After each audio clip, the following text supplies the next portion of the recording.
Only in the Philippines, walang kagaya. Pwede mong magaya, ang tawag doon ay pirata. Babat taas ang etiketa na damit na aming binibenta na hindi mo makikita sa bangketa. Presentable sa itsurang panlabas, hanggang tela at manggas na tiyak na tinatakilit dito sa Pinas. Huwag ka nga masyadong dumikit, baka madumihan mo ang boss balita kong damit. Tara, pasukin na yan, may tuklas ka ba? Heto, magsuyudin na yan, tara, kuhanin na yan, baka makuha ng iba. Sapat lang kung meron ka pang damit na matira. Hindi ito inaasahan na mangyari, magkatotoo ang isang pangarap namin dati.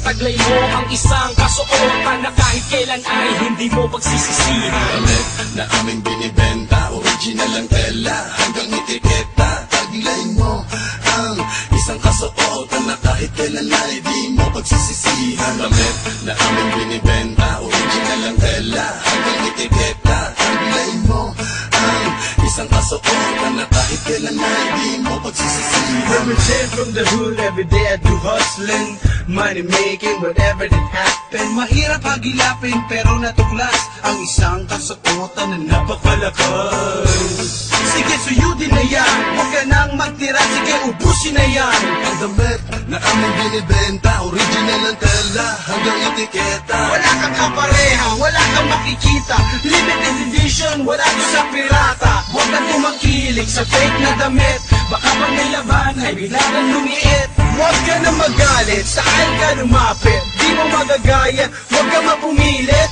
Taglay mo ang isang kasuotan na kahit kailan ay hindi mo pagsisihan. Damit na aming binibenta, original ang tela, hanggang etiketa. Taglay mo ang isang kasuotan na kahit kailan ay di mo pagsisisihan. Damit na aming binibenta, original ang tela, hanggang etiketa. Taglay mo ang isang kasuotan na kahit kailan ay di mo pagsisisihan. Damit na aming binibenta, original ang tela, hanggang etiketa. Taglay mo ang isang kasuotan na kahit kailan ay di mo pagsisisihan. Damit na aming binibenta, original ang tela, hanggang etiketa. Taglay mo ang isang kasuotan na kahit kailan ay di mo pagsisisihan. Damit na aming binibenta, original ang tela, hanggang etiketa. Taglay mo ang isang kasuotan na kahit kailan ay di mo pagsisisihan. Damit na aming binibenta, original ang tela, hanggang etiketa.